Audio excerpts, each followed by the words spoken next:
저택은 완전한 정적에 잠겼다. 밤 11시 47분, 가선영이 최 집사에게 직접 전화를 걸었다. 그녀의 목소리는 낮고 날카로웠다. 지금 당장 본체 전체 전원을 차단해. CCTV는 물론 비상등까지. 단 한 줄의 빛도 남기지 마. 최 집사는 아무 말 없이 고개만 끄덕였다. 그는 이미 30년 넘게 가선 가문을 섬겨왔지만 오늘만큼은 손이 떨렸다. 메인 스위치룸으로 내려가며 그는 속으로 중얼거렸다. 이건 끝이야. 스위치가 내려가는 순간 집안 모든 전기가 끊겼다. 복도, 현관, 정원, 심지어 지하 주차장까지. 어둠이 집을 삼켰다. 오직 달빛만이 창문을 통해 희미하게 스며들었다. 가선영은 검은 코트에 굽높은 구두를 신고 본체 현관으로 들어섰다. 그녀의 발걸음은 자신감으로 가득했다. 김영란이 이미 서재에 묶여있다는 보고를 받았다. 기로세가 직접 처리했다고 했다. 마지막 한 방울까지 짜내고 끝낸다. 그녀는 혼잣말을 하며 계단을 올랐다. 발소리가 나무 바닥에 울렸다. 탁, 탁, 탁 마치 장례 행렬처럼 규칙적이었다. 그녀의 손에는 은빛 권총이 쥐어져 있었다. 안전장치는 이미 풀려 있었다. 서재 문을 열자 희미한 달빛 속에 김영란이 보였다. 의자에 묶인 채 입에 재갈이 물려 있었다. 머리카락이 땀에 젖어 얼굴에 붙어 있었다. 그러나 눈빛만큼은 살아 있었다. 차갑고 날카롭고 결코 굴복하지 않겠다는 의지로 타오르고 있었다. 가선영이 천천히 다가갔다. 총구를 김영란의 가슴에 정확히 가져다 대었다. 이제 끝이야, 김영란. 내가 얼마나 발버둥쳤는지 다 봤어. 그녀의 목소리는 떨리지 않았다. 오히려 기쁨이 섞여 있었다. 예림이도, 가선우도, 전동민도 모두 내가 시작한 거야. 김영란은 말없이 그녀를 바라보았다. 재갈 때문에 말이 나오지 않았지만 눈빛이 모든 걸 말했다. 너는 이미 죽었어. 가선영은 그 눈빛을 무시했다. 방아쇠를 당겼다에 탕, 총성이 울렸다. 귀를 찢을 듯한 소리. 연기가 피어올랐다. 그러나 김영란은 미동도 하지 않았다. 가선영의 눈이 커졌다. 총알이 튕겨나갔다. 바닥에 떨어진 탄피가 굴러갔다.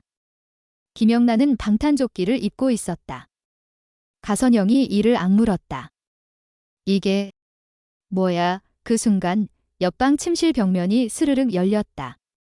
가선영이 알던 서재 뒤 CCTV실이 아니었다. 그건 평소에 보여준 평범한 방이었다.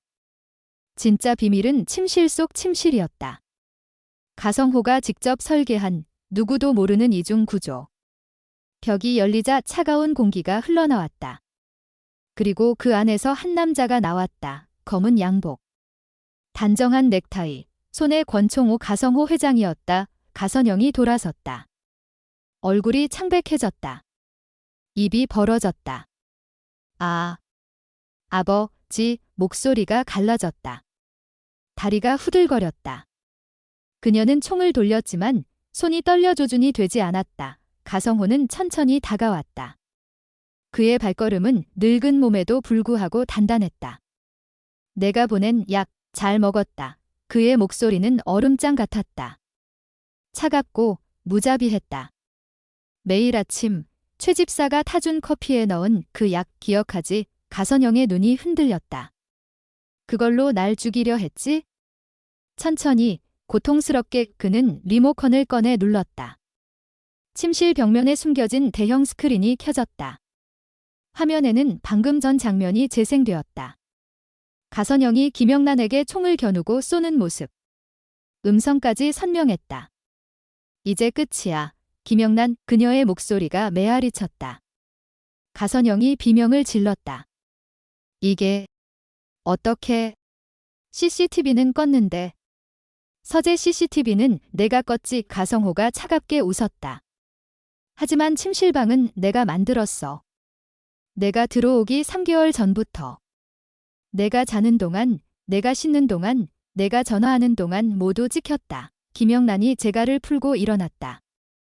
밧줄은 이미 느슨하게 묶여 있었다. 그녀는 가선영을 내려다보며 말했다. 너는 항상 보이는 곳만 믿었어. 보이지 않는 곳은 생각도 못했지. 가선영이 총을 쐈다. 그러나 가성호가 먼저 움직였다. 탕 총알이 가선영의 어깨를 관통했다. 그녀가 비틀거리며 무릎을 꿇었다. 피가 바닥에 번졌다. 붉은 카페트 위로 퍼져나갔다. 아악, 그녀가 비명을 질렀다. 손에 든 총이 떨어졌다. 가선영이 피 흘리며 웃었다.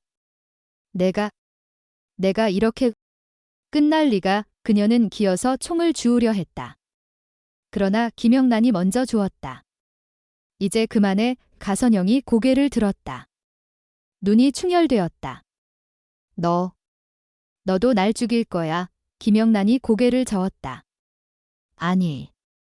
법이 할 거야. 그녀는 가성호를 바라보았다. 회장님, 가성호가 다시 총을 들었다. 이번엔 가슴을 겨눴다. 내가 한 짓 모두 증거로 남았다. 그는 방아쇠를 당겼다. 탕 가선영이 뒤로 넘어갔다. 눈이 커진 채 숨이 끊어졌다. 피가 흘러나왔다. 그녀의 손은 여전히 허공을 향해 뻗어 있었다. 죽는 순간까지 자신이 걸린 덫을 믿지 못했다. 전원이 복구되며 불이 켜졌다. 집안이 다시 밝아졌다. 최 집사는 이미 도망쳤다. 정원 너머로 경찰 사이렌이 울렸다. 빨간 불빛이 저택을 물들였다. 가성호가 창밖을 바라보았다. 이제 모든 진실이 드러날 거다. 김영란이 가선영의 시신을 내려다보았다. 차가운 바닥에 누운 그녀. 눈은 여전히 열려 있었다. 분노, 공포, 그리고 믿을 수 없음이 섞인 눈빛. 김소영의 양심 고백은 예고편부터 충격적이었다. 가선영 씨로부터 5억을 받았습니다. 한마디의 온라인 커뮤니티가 들끓었다. 김소영은 딸을 팔아먹은 엄마였다. 세상 누구의 시선도 두려워하지 않고 오직 자신의 욕망대로 살아온 여자였다. 스스로 잘못을 고백할 리 없는 인물이었다. 경찰은 한심했다. 김교봉의 자수를 의심 없이 믿고 김영란을 잡으러 왔다. 자수 직후 김영란이 시켰다는 말은 심경 변화가 아니라 잘 짜인 각본이었다. 그러나 경찰은 기다렸다는 듯 그녀를 끌고 갔다. 세상은 김영란을 도마 위에 올렸다. 진짜 범인처럼 떠들었다. 가선우는 김영란이 살인죄로 체포됐다는 뉴스를 보고 공포에 질렸다. 가선영을 너무 잘 알았다. 15년 전 예림이를 없애려던 그 잔인함을. 다음 차례는 자신일 거라 직감했다. 그래서 김영란에게 연락했다.